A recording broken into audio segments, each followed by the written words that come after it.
Mesdames, messieurs, bonjour à tous. Je pense que vous avez remarqué que cette vidéo n'a rien à voir avec les autres. Aujourd'hui, pas d'analyse fondamentale, pas d'explication de termes techniques, pas de blockchain, mais un gigantesque iceberg.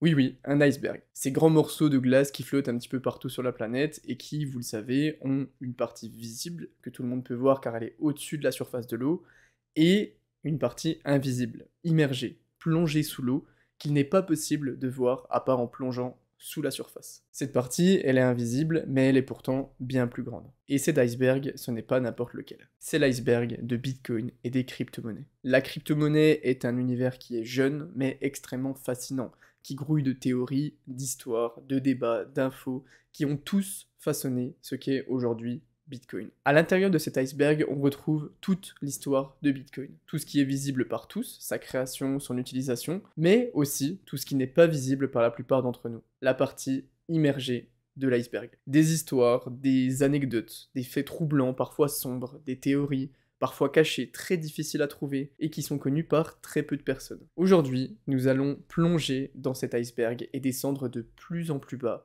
pour retracer tous les faits marquants autour de Bitcoin et de cet univers fascinant que sont les crypto-monnaies. Mouillez-vous la nuque, mettez votre maillot de bain et enfilez votre combinaison de plongée. Bienvenue dans le tout premier tiers de cet iceberg. Il s'agit de la face émergée de l'iceberg, celle que tout le monde peut voir, que tout le monde connaît ou croit connaître. Mais cette phase, elle est également nécessaire pour comprendre l'envers du décor. On plonge dans les bases, on fait attention de ne pas glisser, c'est parti pour le tiers 1. Bitcoin est la base de tout l'écosystème. C'est la première crypto-monnaie à avoir été créée en 2008 par un mystérieux pseudonyme Satoshi Nakamoto. On y reviendra évidemment un petit peu plus tard. Mais Bitcoin est bien plus que la monnaie utilisée pour sécuriser le réseau Bitcoin. C'est toute une nouvelle philosophie de revalorisation du contrôle de ses finances qui introduit des notions très importantes comme la valeur numérique et les échanges peer-to-peer sans intermédiaire et sans confiance. Tout a commencé dans les tréfonds d'internet sur des forums obscurs qui ont été créés par Satoshi lui-même. Mais Bitcoin n'a pas pris du jour au lendemain. Il lui a fallu 3 ans pour qu'il atteigne 1 dollar en 2011. Puis 2 ans pour atteindre 100 dollars et seulement 10 mois de plus pour arriver au prix de 1000 dollars. Satoshi s'est placé en haut d'une gigantesque montagne et a jeté une boule de neige qui va grossir et changer à jamais une partie du système financier traditionnel. Bitcoin existe grâce à une technologie sous-jacente totalement indispensable à 100% des crypto-monnaies, la blockchain. La blockchain, c'est un registre privé ou public qui va stocker toutes les transactions qui ont été effectuées sur un réseau. La blockchain, elle est transparente, elle est immuable et surtout elle est distribuée. Ce n'est pas une banque, ce n'est pas une institution qui va inscrire des informations dans une blockchain.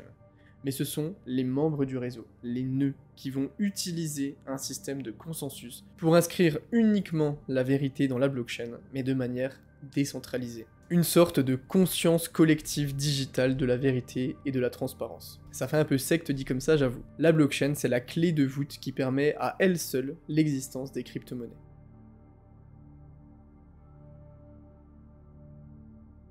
Bitcoin est une révolution. C'est la première fois que grâce à la blockchain, on peut échanger une monnaie digitale sans intermédiaire de confiance. Mais un jour, un jeune russe a eu une idée. Et si on prenait Bitcoin et la blockchain, et on rajoutait la fonctionnalité de créer des applications dessus? On crée une sorte d'ordinateur mondial décentralisé sur lequel tout le monde peut créer son application et déployer dessus ce qu'on appellera des contrats intelligents, des smart contracts. Bitcoin et Ethereum sont toutes les deux des crypto-monnaies, mais sont différentes dans leurs objectifs primaires. Le jeton Bitcoin est une monnaie d'échange et de paiement. Le jeton Ether, quant à lui, est un carburant qui permet la création d'applications décentralisées sur un grand réseau mondial.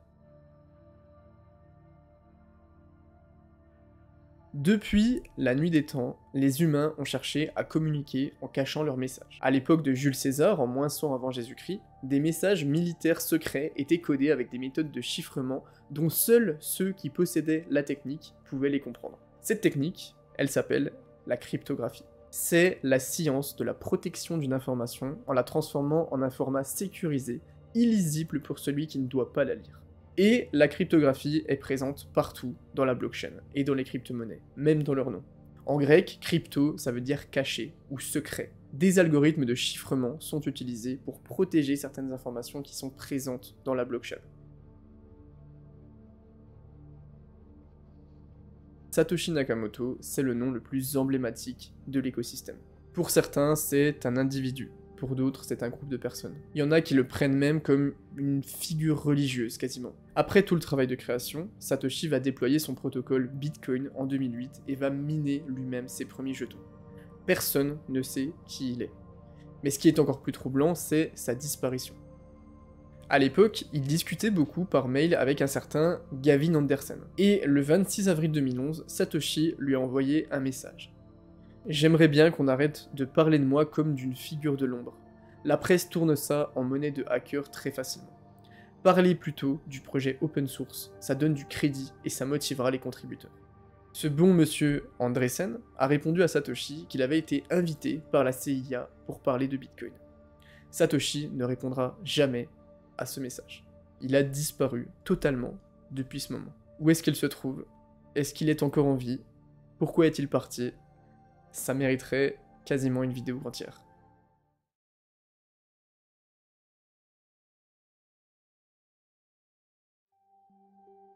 J'espère que vous avez bien mis votre maillot de bain, que vous avez mouillé tranquillement votre nuque, car maintenant, nous allons plonger.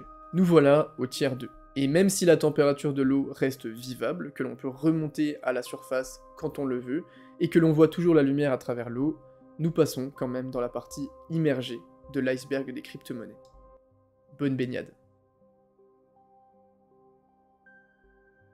Nick Szabo est un scientifique informatique diplômé de Computer Science à l'université de Washington et cypherpunk des premières heures. Ses travaux sont très connus dans le monde de la cryptographie et de l'informatique. Mais il est notamment réputé pour être le premier à avoir amené la notion de smart contract, 10 ans avant Bitcoin.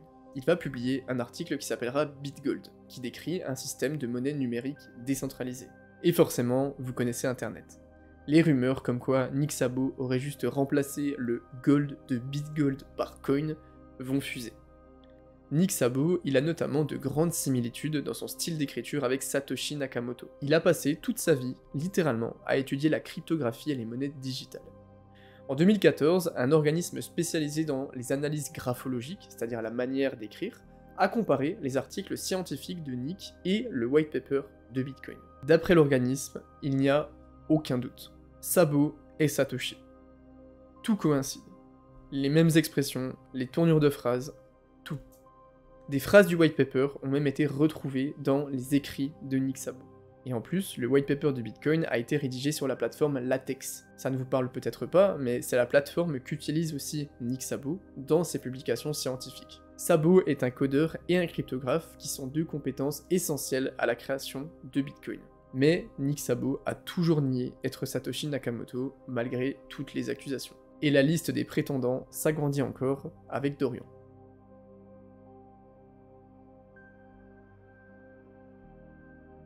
Dorian Nakamoto, c'est un ingénieur système et un homme d'affaires japonais nationalisé américain qui a également une très bonne éducation informatique et financière. En 2014, c'était un peu la période de la grande chasse à Satoshi Nakamoto. Tous les médias cherchaient, allaient jusqu'à analyser les moindres détails des mails, les heures de publication de Satoshi, tout. Et un jour, le magazine Newsweek va publier un article où ils disent être sûrs de savoir qui se cachait derrière Satoshi. Pour eux, il n'y a littéralement aucun doute. C'est Dorian Nakamoto. L'article a provoqué un énorme bordel et le pauvre Dorian avait des médias qui venaient taper H24 à sa porte, surveiller sa maison, enfin c'était un enfer à vivre pour lui. Après quelques recherches pas bien profondes, on a fini par se rendre compte qu'en fait, ce bon vieux Dorian, il n'avait en commun avec Satoshi que son nom. Ah, on est vraiment passé à rien, tout coïncidait, vraiment, il avait le même nom. C'est vrai qu'un cryptographe cypherpunk qui veut tout faire pour rester anonyme va sûrement utiliser son vrai nom de famille dans un pseudo. Dorian a fini par engager un avocat pour faire face à toute la pression médiatique qu'il subissait, et il est encore dans le viseur de certaines personnes aujourd'hui qui sont persuadées qu'il est bien Satoshi. Bon, l'histoire aurait pu s'arrêter là, c'est une énième erreur des médias, mais un fait troublant va arriver. 5 ans après sa disparition, le compte officiel de Satoshi Nakamoto reprend du service sur le site P2P Foundation avec un seul et unique message. Je ne suis pas Dorian Nakamoto. Est-ce que c'était le vrai Satoshi? Est-ce que le compte a été hacké? Pourquoi avoir fait ça? Personne ne sait.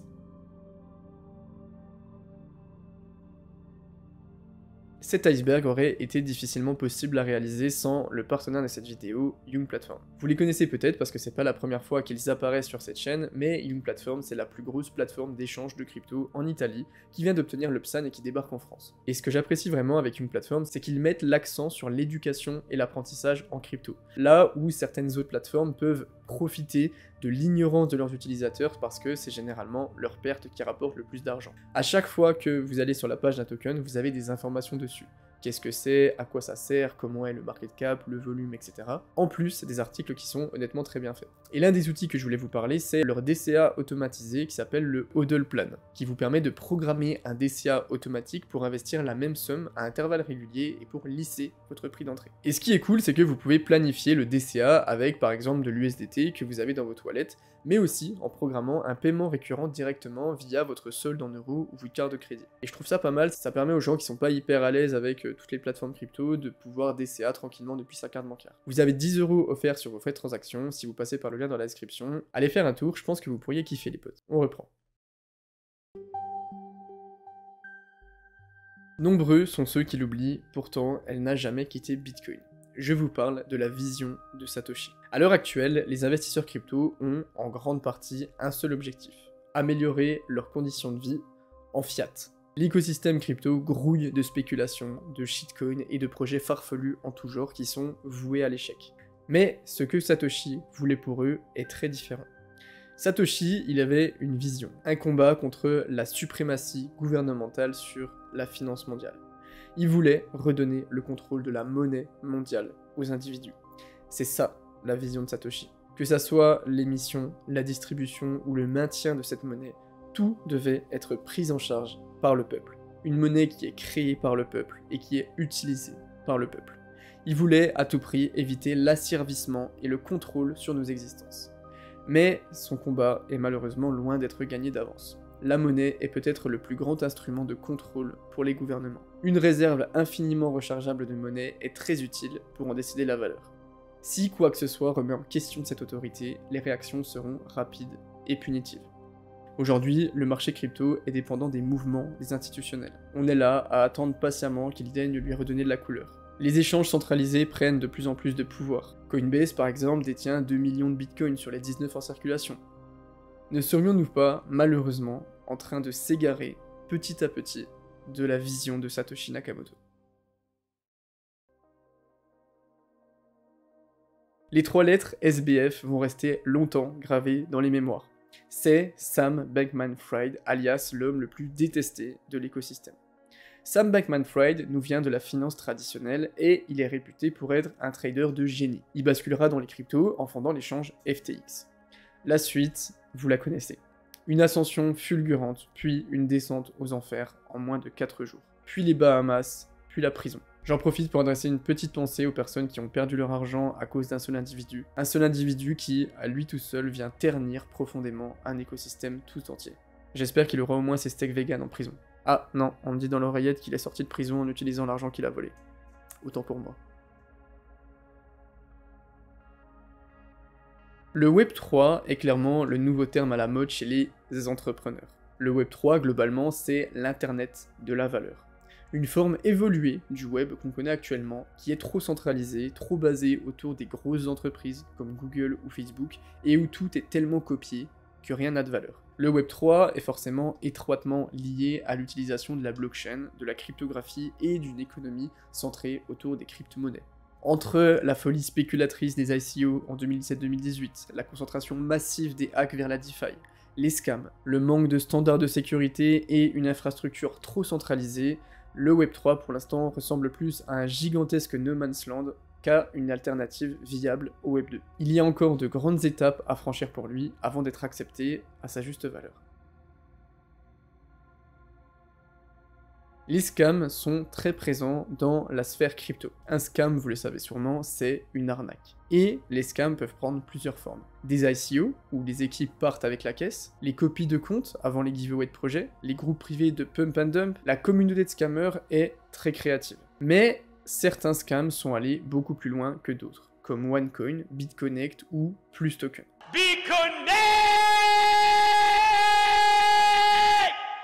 L'histoire de OneCoin, c'est un schéma de Ponzi orchestré entre 2014 et 2016 qui a généré 4 milliards de dollars. OneCoin, ça commence avec Rouya Ignatova et Sebastian Greenwood. Quand on voit ça, on se dit mais ça donnerait envie à personne. Et pourtant, c'est un pur et simple schéma de MLM qui a convaincu des millions de personnes à investir. OneCoin n'avait évidemment rien de viable sur le papier. Ils se disaient différents de Bitcoin et des autres parce qu'ils construisent un monde autour de OneCoin. La majeure partie des revenus venaient des pseudo-cours sur la crypto qu'ils ont massivement plagiés. Et pourtant, même si maintenant on a tendance à l'oublier, sa capitalisation a frôlé la moitié de celle de Bitcoin. Et la dimension presque religieuse des meetings était très dérangeante. It is a whole ecosystem. It is a life, it's a network. It is a lot of things. En 2018, la police de Bulgarie lance un raid au quartier général de OneCoin.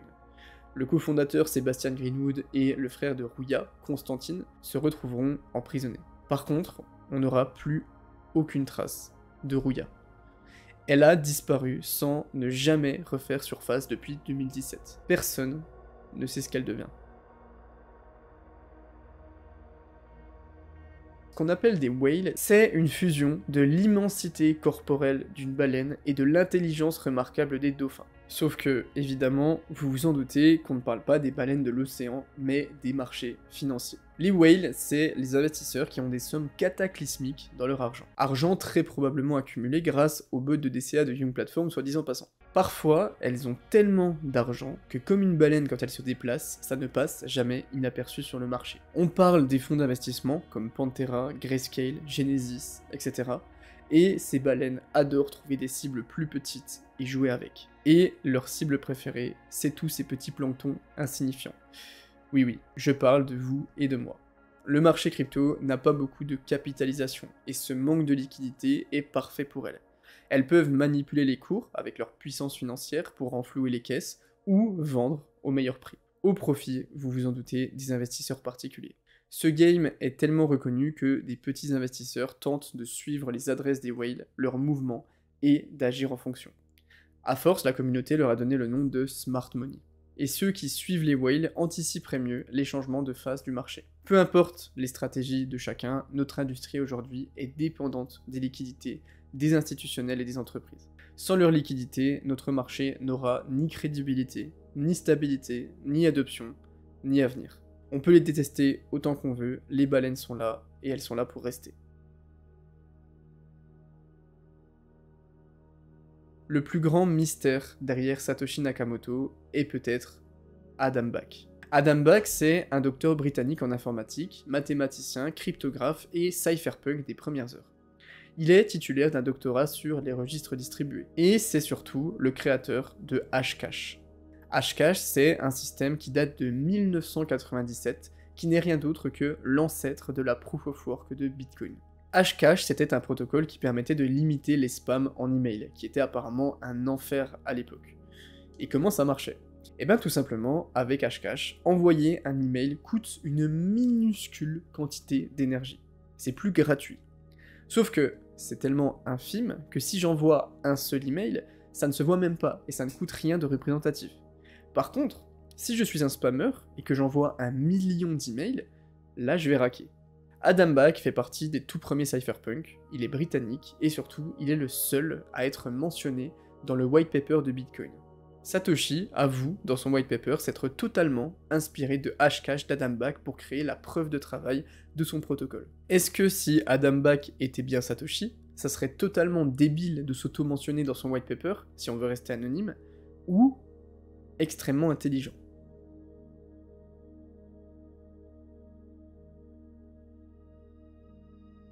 DAO, c'est l'acronyme de Decentralized Autonomous Organization. L'accent, c'est pour moi, ça me fait plaisir. Une organisation autonome décentralisée. Un DAO, pour le résumer simplement, c'est un groupe d'humains qui travaillent ensemble dans le but d'achever un objectif commun et qui utilisent la blockchain pour réguler tout ça. Le mot le plus important, c'est la gouvernance. Dans une DAO, la gouvernance n'a rien de centralisé. Elle est dispersée entre tous les membres.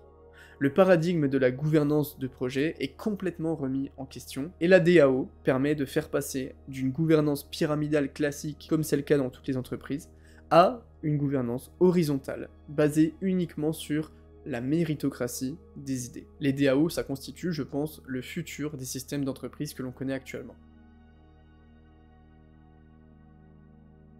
En novembre 2021, une vente aux enchères un petit peu particulière a eu lieu. La dernière des 13 copies existantes de la première édition de la Constitution des États-Unis. Pour l'occasion, la Constitution DAO a été fondée sur Discord. L'idée était simple. Récolter le plus de dons possible pour récupérer cette copie de la Constitution et l'afficher dans un lieu public. L'engouement a été immédiat et s'en est suivi la plus grosse donation de crypto jamais réalisée. 47 millions de dollars d'Ethereum avec plus de 17 000 donateurs. Sauf que, malheureusement, la vente aux enchères ne s'est pas déroulée comme prévu. Un acheteur a contré toutes les enchères et a remporté le document pour la modique somme de 43,2 millions d'euros. Même si la DAO n'avait pas les épaules assez solides pour aller au bout de l'enchère, l'acheteur c'était pas n'importe qui non plus. C'était Ken Griffin, le PDG du fonds d'investissement Citadel. Dès la seconde où il a appris l'existence de Constitution DAO, il a décidé de s'accaparer le document pour l'afficher dans un musée américain. Comme si le simple fait de donner une partie de la Constitution au peuple était beaucoup trop dérangeant. Beaucoup de gens maintenant ont oublié ce moment et certains ne le connaissent même pas, mais on est passé tout près d'un jour qui aurait été à marquer d'une pierre blanche dans l'histoire de la crypto-monnaie. Dans le même style, en 2022 s'est créée la Assange DAO qui a été construite dans le but de venir en aide à Julian Assange, dont on va parler un petit peu plus bas. C'est un moyen bien plus efficace d'organiser et de réunir du capital. Et on peut se demander quel impact la montée des DAO aura sur l'écosystème. Nous le verrons, je pense, bien assez tôt.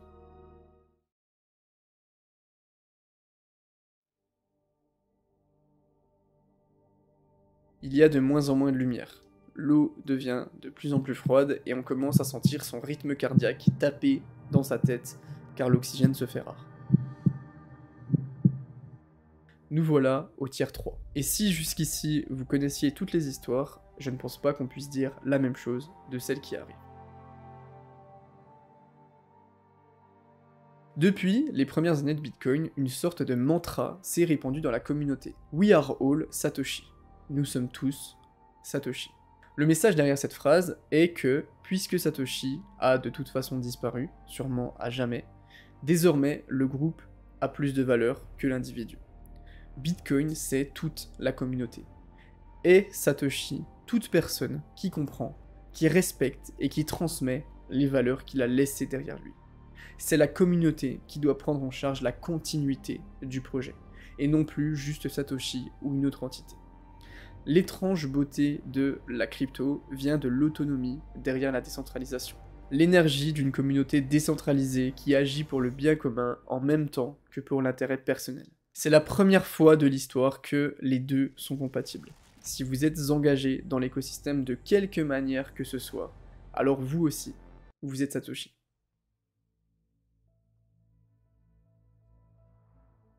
Craig Wright, c'est un informaticien et un homme d'affaires américain qui maintient depuis des années qu'il est Satoshi Nakamoto et qui attaque en justice tous ceux qui lui disent qu'il a tort.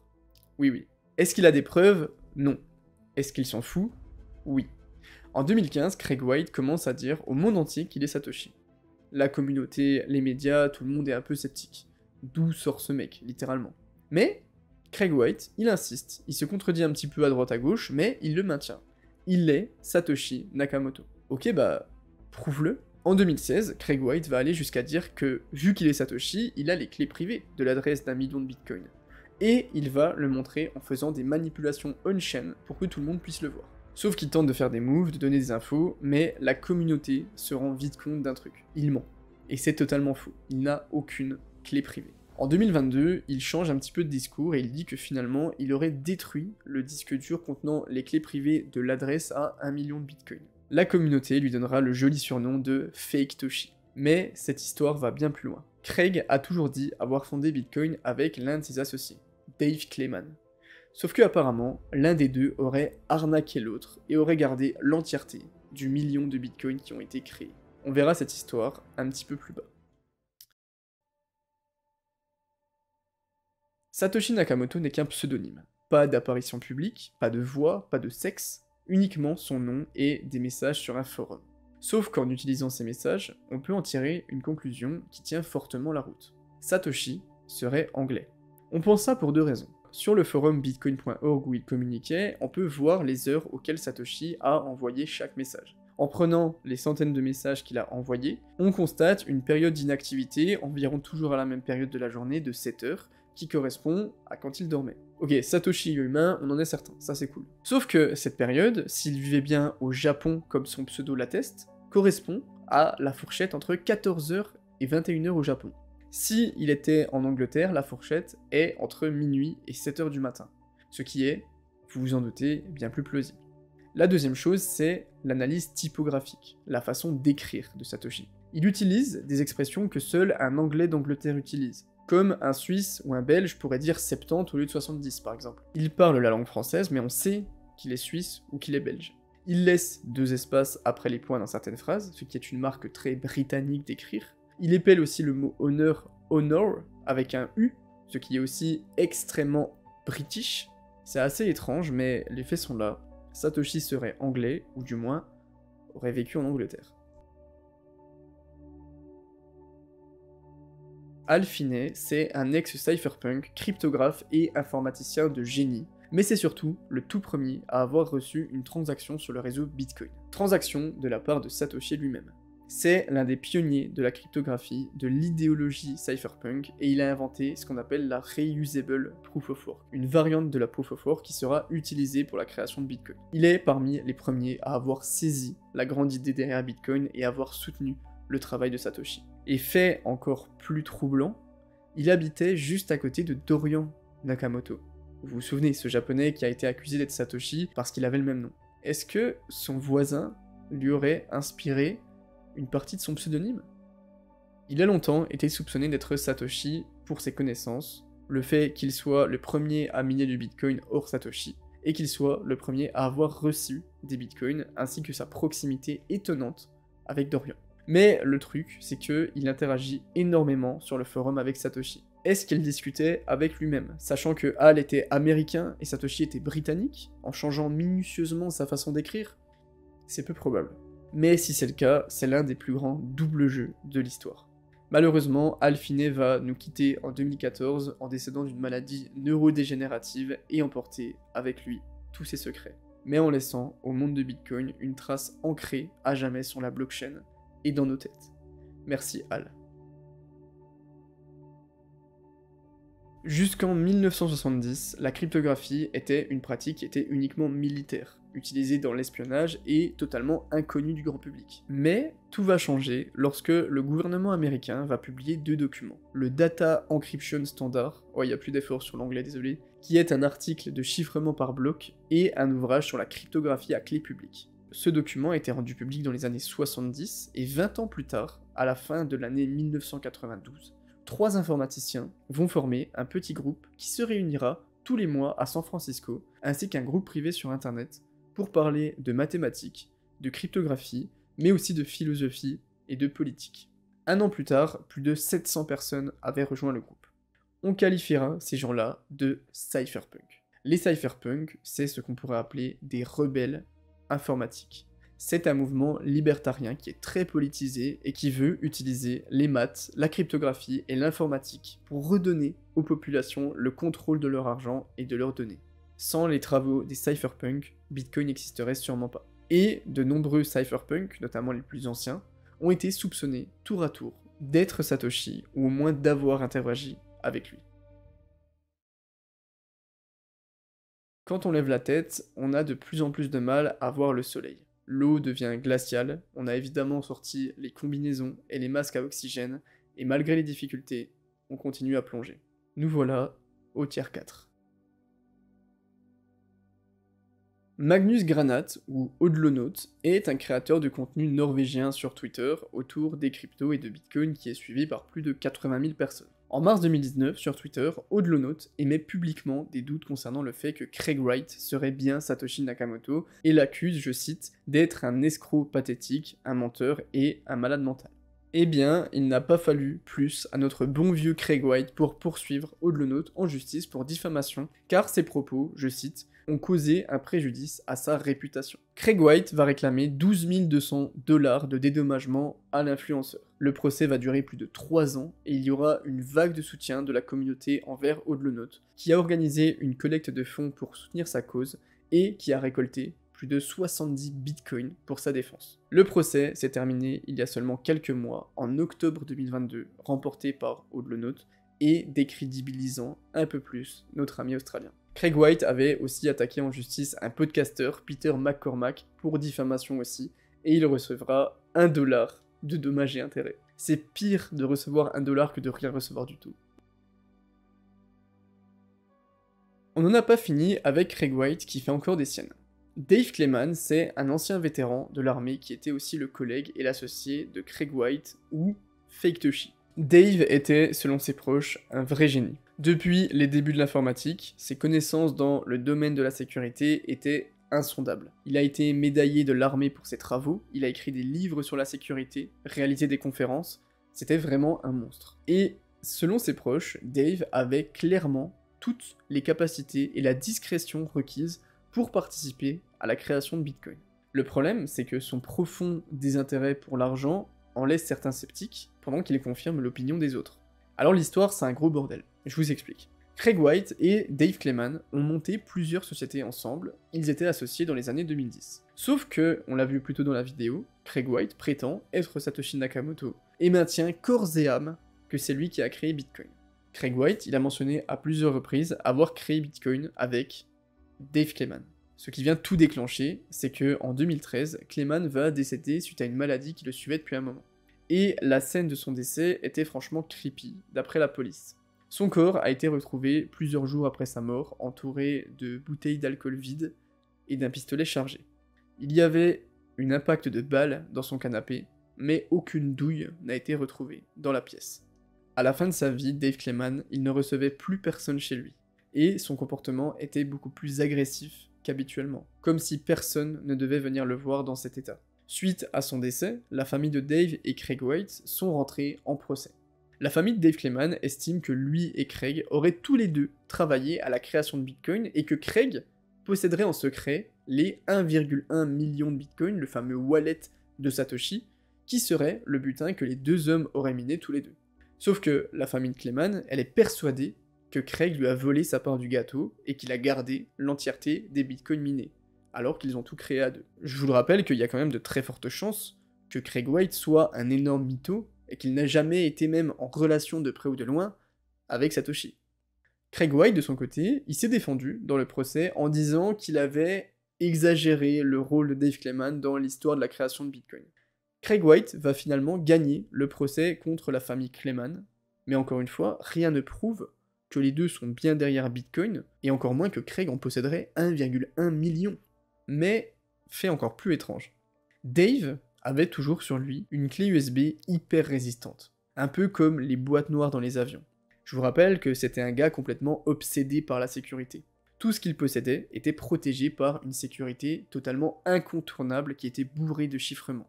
Pour vous dire, chacun de ces mots de passe faisait entre 40 et 50 caractères d'après ses proches. Et cette clé en particulier était extrêmement importante à ses yeux, et il ne la quittait absolument jamais.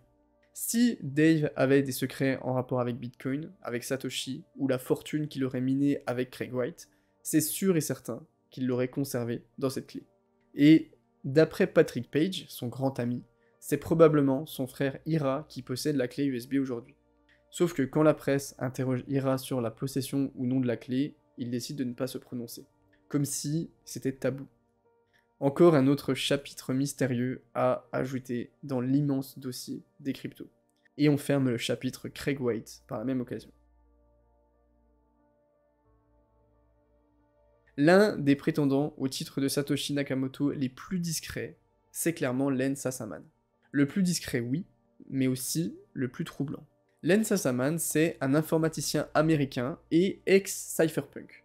Depuis qu'il est tout petit, c'est une personne extrêmement intelligente, parfois trop pour son milieu. Il va être diagnostiqué dépressif à l'adolescence et il va subir des expériences traumatisantes avec les psychiatres qui lui laisseront des gros traumatismes de l'autorité. Il devient très rapidement un brillant cryptographe. En 1999, il devient un membre très actif dans la communauté des cypherpunks. Il va contribuer à la création de la Cypherpunk Mailing List, l'endroit où Satoshi annoncera la toute première fois l'existence de Bitcoin.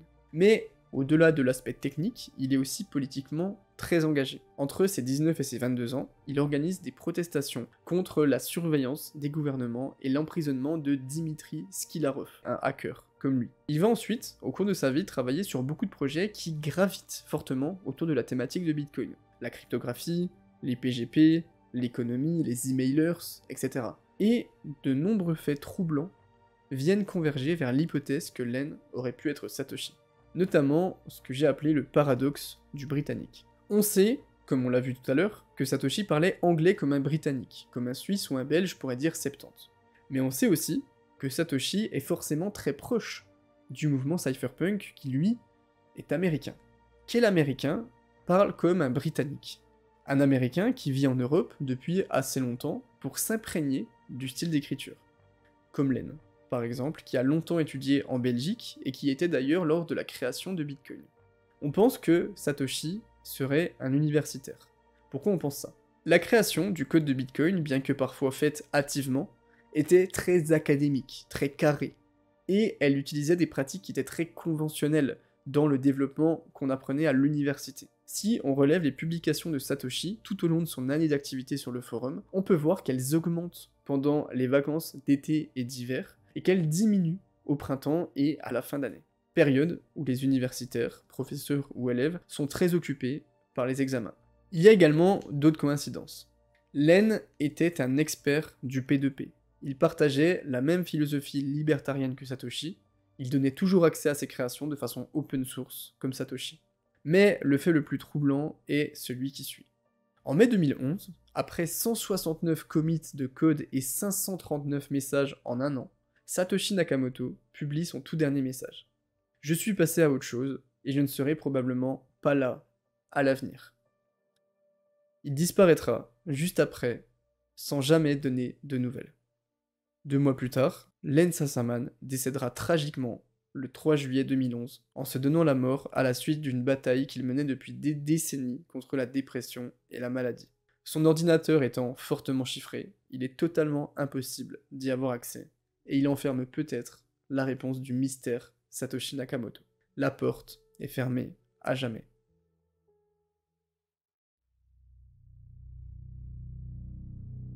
L'une des théories les plus coriaces serait tout simplement que Satoshi est mort. Qu'est-ce qui appuie cette théorie? Il est largement répandu dans l'écosystème que Satoshi, que ce soit lui ou le groupe, possède plus de 1 million de bitcoins. Pourtant, cette fortune n'a tout simplement jamais été touchée une seule fois depuis la création de Bitcoin.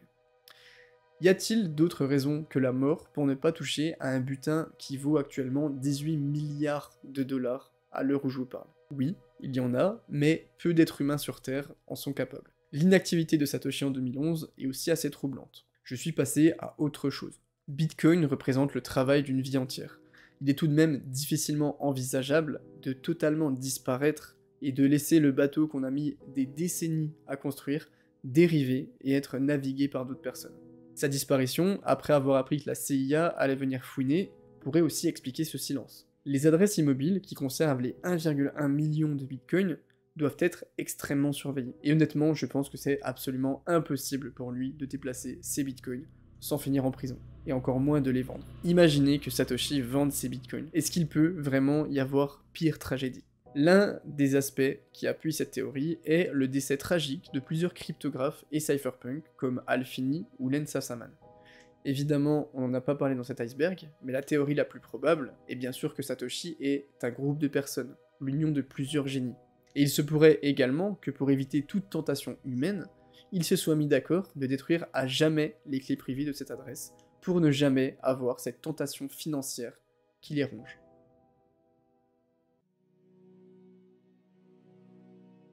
Je ne pouvais pas faire un iceberg des crypto-monnaies sans parler de Julian Assange. Julian Assange, c'est un cyberactiviste australien, cryptographe, mathématicien et informaticien. Il a quelques faits d'armes à son actif, comme par exemple des hacks de la NASA ou du Pentagone sous le pseudo Mendax. En 2006, il crée le site Wikileaks. Sur cette plateforme, il va publiquement partager des centaines de milliers de documents classés confidentiels par les gouvernements américains. Dans ces documents, il y a des dossiers des vidéos à propos de la guerre en Irak, de la mort volontaire des centaines de milliers de civils en Afghanistan. On peut aussi découvrir des messages entre les membres du gouvernement pendant les attentats du 11 septembre, ou encore des emails entre les démocrates, bref, des trucs que les gouvernements n'ont pas trop envie de divulguer. En 2010, la Suède déclare un mandat d'arrêt contre lui. Le motif, il aurait violé une femme. Pour éviter de subir des interrogatoires à répétition, Assange s'est rendu à l'ambassade d'Équateur à Londres, là où il réside. Le président de l'époque, c'était un gars qui s'appelait Rafael Correa, et c'était un fervent défenseur de Wikileaks, c'est pour ça qu'il a accepté que Julian puisse venir en Équateur. Les relations entre Julian et l'Équateur étaient bonnes au départ, il a même réussi à avoir la nationalité équatorienne. Il va passer plusieurs années à l'intérieur de cette ambassade, dans un studio où il ne pourra absolument pas sortir, mais en 2017, qui est aussi l'année où la Suède renoncera à ses poursuites, un nouveau président est élu en Équateur, Lénine Moreno. Et là, tout va changer. Les relations avec le nouveau président sont beaucoup moins bonnes, et l'ambassade accuse Julian Assange d'être un espion et d'interférer avec les affaires d'autres pays avant de le menacer d'extradition aux États-Unis. Une extradition aux États-Unis, vous vous en doutez, ça serait comme signer un arrêt de mort pour lui, puisqu'il est sûr de prendre une peine de perpétuité dans la prison de Guantanamo, qui est la pire prison du monde, ou l'une des pires. 3 pays le poursuivent en justice, la Suède, le Royaume-Uni et les États-Unis. Il est actuellement, à l'heure où je vous parle, en prison en Angleterre depuis 2019, et Washington fait pression pour qu'il soit extradé et jugé aux États-Unis. En juin 2022, le ministre de l'Intérieur britannique aurait approuvé cette demande d'extradition. Si il est transféré aux États-Unis, Julian Assange risque 175 ans de prison pour avoir divulgué plus de 700 000 documents confidentiels. Julian Assange a toujours été un grand défenseur de Bitcoin, à tel point que lorsque les donations à Wikileaks ont été suspendues par PayPal, Visa et Mastercard, ils n'ont pas été suspendus en Bitcoin, parce que c'est impossible. Bitcoin a été le dernier recours financier pour les donations vers Wikileaks, tout simplement parce qu'il était incensurable et hors de contrôle par les gouvernements. On peut interdire PayPal, Visa, Mastercard, mais pas Bitcoin. Actuellement, dans sa prison à Londres, il subit le même traitement que les terroristes. Il est enfermé dans une pièce dans le noir 23 heures sur 24, et il peut uniquement sortir pendant 45 minutes dans une cour entourée de béton. C'est absolument tragique de voir le traitement qui est réservé à Julian Assange. C'est un vrai héros qui a sacrifié sa vie pour se dresser contre les gouvernements et donner le droit à la vérité au peuple.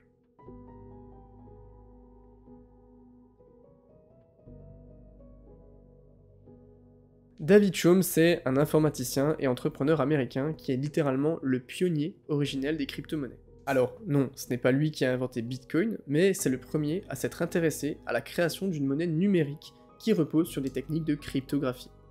En 1979, il crée le tout premier prototype de blockchain, ce qu'il appelle le Vault System. Après ça, il a aussi essayé de créer sa monnaie numérique. Sa première tentative s'appelait eCash. Ça fonctionnait plutôt bien, le système sera utilisé entre 1983 et 1998, avant que les cartes bancaires ne le plongent dans l'oubli. Pour lui, la solution, c'est d'empêcher aux fournisseurs de services d'obtenir un avantage sur les utilisateurs. On est quasiment sûr que Chaum n'a pas de lien direct avec Bitcoin. Par contre, c'est certain qu'il a inspiré très fortement Satoshi et le mouvement cypherpunk. Attendez, on me dit dans l'oreillette que David Chaum se serait formé en utilisant les articles et les quiz de l'application Young Platform Step qui est en description.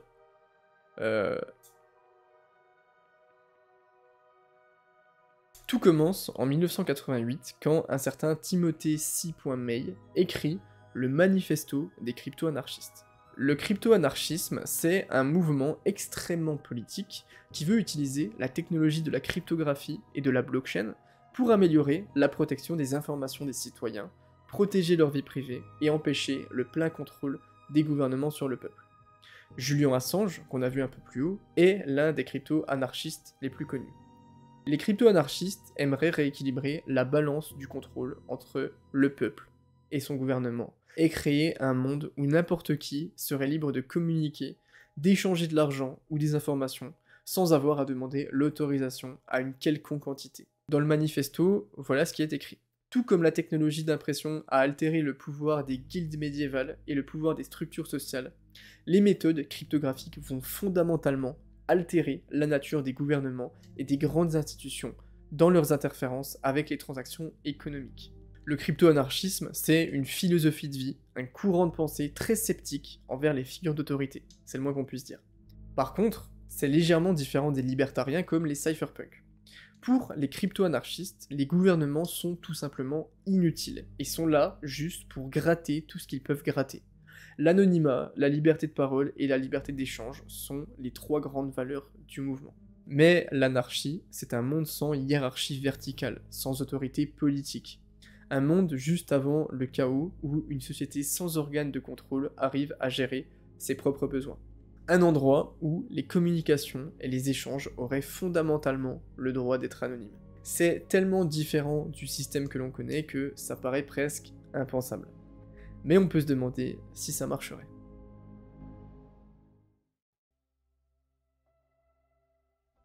On connaît tous les frères Bogdanov.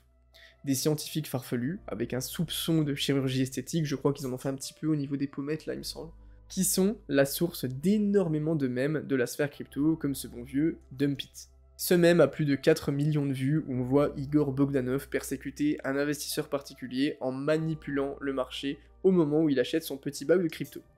Ça traduit cette vaste rumeur que les Bogdanov auraient beaucoup plus de contrôle sur la finance que l'on ne le croit et qu'ils seraient parmi les gens les plus influents du monde.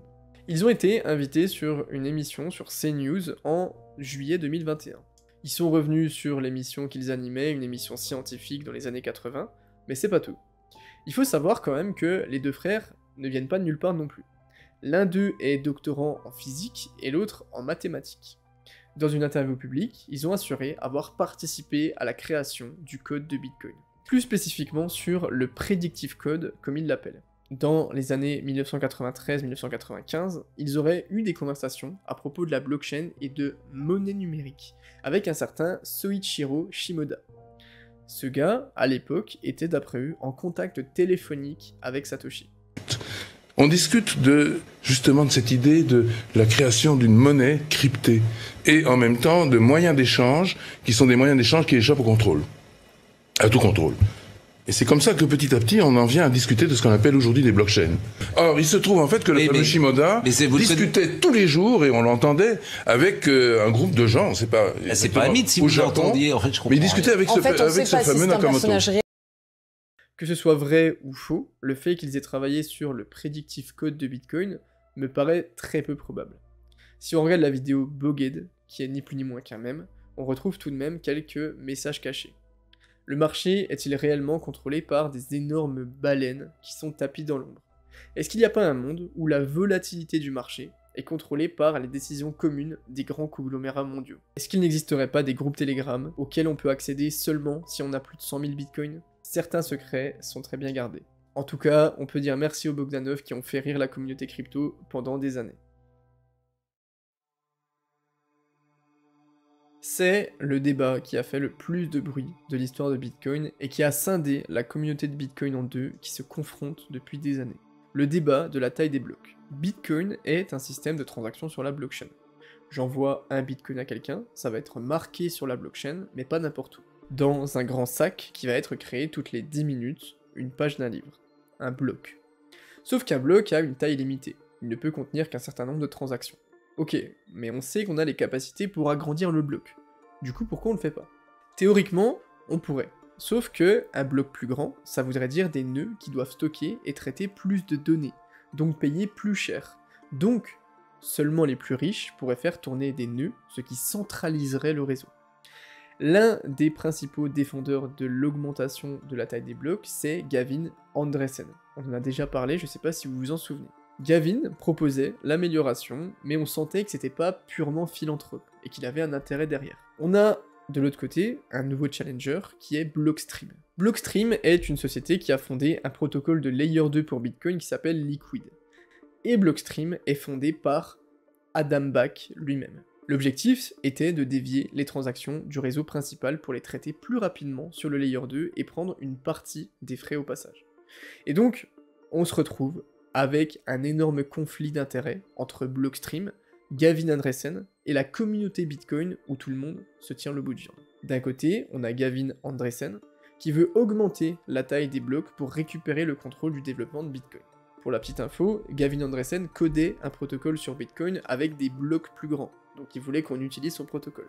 De l'autre côté, on a Blockstream, où si la taille des blocs augmente, Liquid n'a plus vraiment de raison d'exister, donc on veut garder les blocs comme ils le sont.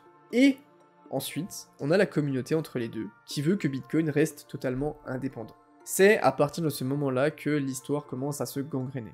Chaque tentative de Gavin Andresen pour trouver consensus avec l'équipe de dev et pour augmenter la taille des blocs allait naturellement être refoulée parce que la commune savait que Gavin Andresen faisait surtout ça pour lui. Toute cette agitation avait créé un gros malaise dans la communauté. Il y avait la sensation qu'il fallait vite mettre à jour le protocole et prendre une décision. Mais c'est exactement au moment où discuter et débattre est important que sur le Reddit de Bitcoin et sur le forum Bitcoin Talk, le forum principal de Bitcoin, les modérateurs suppriment toutes les discussions autour de Bitcoin XT, qui est la version de Bitcoin de Andresen. Du coup, comment on fait pour prendre une bonne décision sans pouvoir discuter du sujet? Et fait encore plus étrange, le Reddit Bitcoin et le forum Bitcoin Talk appartiennent à la même personne. Quelqu'un derrière le pseudo Teimos. Bizarre quand même. En 2011, Teimos lance un appel aux dons. Il promet à la communauté d'améliorer le forum Bitcoin Talk. C'est très bien reçu, et ce bon vieux Teimos va recevoir pas moins de 26 425 bitcoins.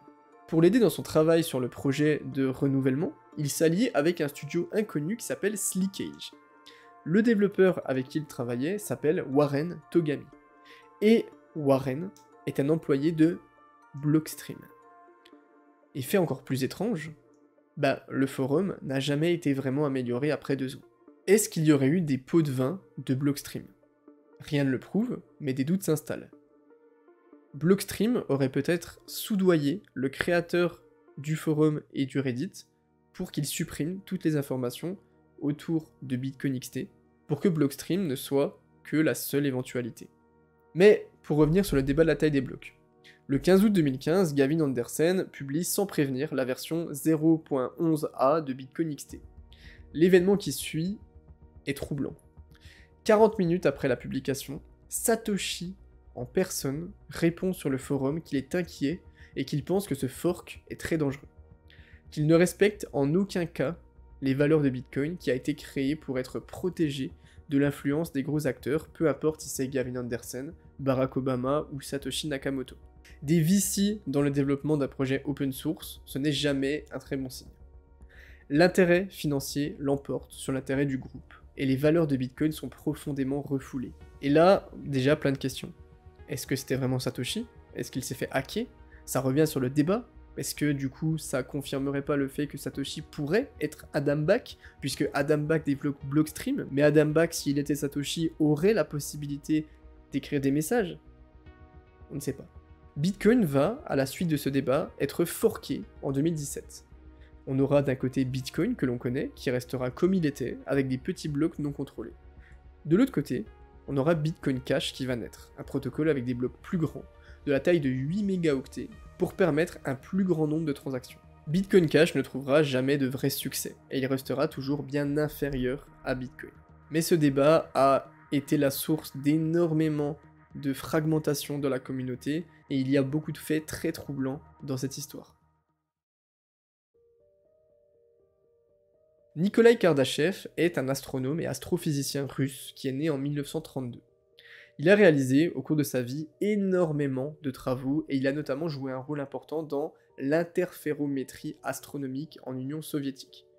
J'imagine que vous savez évidemment ce que c'est. Pour Nikolai Kardashev, les sciences en général servent à comprendre les lois de l'univers qui nous entoure. Mais elles peuvent aussi servir à créer des outils de mesure. Et ce qui nous intéresse, c'est l'échelle qu'il a créée, l'échelle de Kardashev.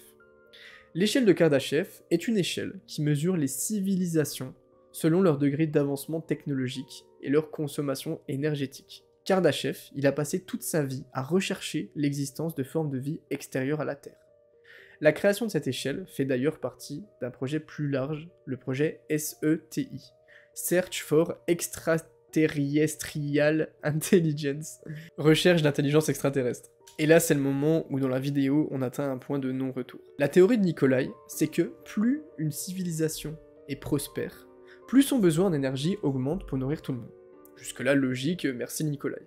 Mais aussi qu'une civilisation avec une bonne technologie exploitera mieux l'énergie de son environnement.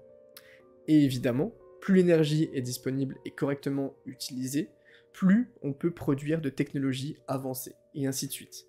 En partant de ça, il découpera l'échelle en 3 niveaux. Les civilisations planétaires, stellaires et galactiques. L'échelle sera réajustée un peu plus tard par Carl Sagan, un astronome américain, qui ajoutera 3 autres niveaux, du niveau 1 au niveau 3. C'est pour vous dire à quel point c'est très sérieux à leurs yeux. Nous, êtres humains, nous sommes une civilisation de type 0. Nous récoltons notre énergie de plantes mortes et d'animaux. Nous n'avons pas encore réussi à exploiter toutes les ressources de notre planète. Et d'après l'échelle, on serait à 0,72 points. Bien loin encore d'atteindre le niveau 1. Le niveau 1, c'est une civilisation qui exploite la totalité des ressources de la Terre natale. On n'utiliserait que des énergies renouvelables, les volcans, les tremblements de terre, les tsunamis, etc. Le niveau 2, on exploite notre planète, mais aussi toute l'énergie du Soleil et de notre système solaire. Par exemple, en utilisant la sphère de Dyson, un objet qui pourrait théoriquement enfermer l'énergie du Soleil. Après, les autres paliers sont vraiment démesurés. On parle d'exploitation de l'énergie de l'univers, puis de plusieurs univers, et ensuite un palier qui est difficilement représentable avec des mots. Et là, c'est le moment où on peut se demander si à une certaine échelle, les cryptos ne vont pas nous aider à accélérer le développement économique de notre société, et nous faire passer de type 0 à 1. Internet est un moyen de communication de type 1. L'anglais est un langage de type 1. Et pour l'instant, nous n'avons aucun moyen d'échange de valeurs de type 1. Bitcoin pourrait-il être l'élu?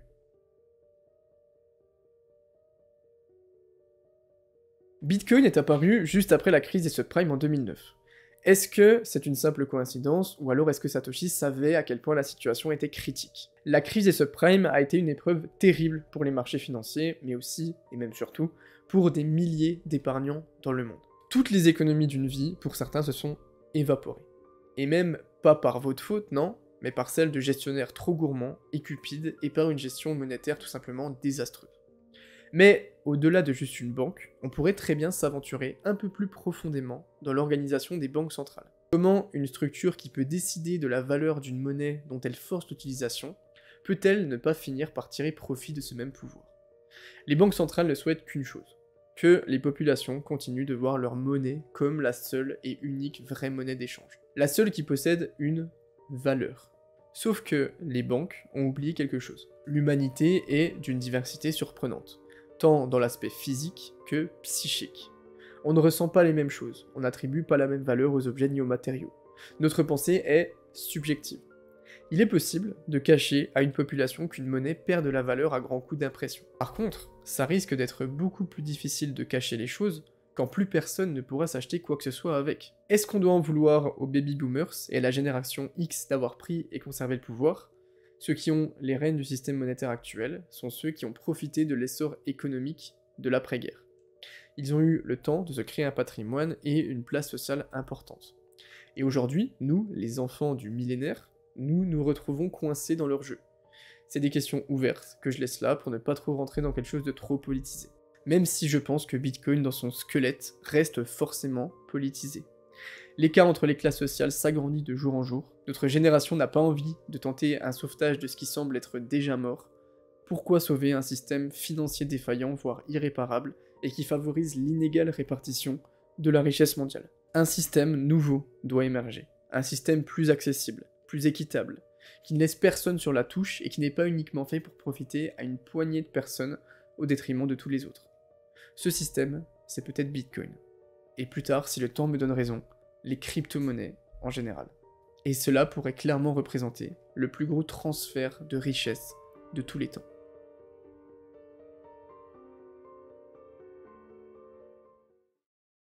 Les gars, On en a fini pour les 4 premiers tiers de cet iceberg qui en fera en tout 6. Et malheureusement, vous l'avez sûrement vu à la timeline, on ne les traitera pas aujourd'hui. Cette vidéo est en 2 parties. Et je vous donne rendez-vous dans environ 1 mois pour la suite et la fin de cet iceberg des crypto-monnaies où on traitera les histoires et les théories les plus deep, les moins connues, mais surtout les plus passionnantes autour de Bitcoin et des crypto-monnaies. C'est pas pour vous teaser la partie 2, mais les gars, il y a des histoires de zinzin, vraiment. J'espère que cette vidéo vous aura plu, je vous avoue que c'est pas mal de taf, c'est la vidéo la plus longue et dure à faire de ma chaîne YouTube, mais j'en suis extrêmement fier. J'espère qu'il y aura des bons retours, que vous aimez ce format. Si vous pouvez penser à liker, à vous abonner et à vous faire un petit compte sur une plateforme pour soutenir la vidéo, je vous en serai les gars très reconnaissant. Je vous donne rendez-vous dans 1 mois pour la partie 2, il y aura évidemment des vidéos entre temps. Merci à tous si vous êtes arrivés là d'avoir regardé la vidéo jusqu'au bout. C'était Iril et on se retrouve très bientôt. Ciao les gars.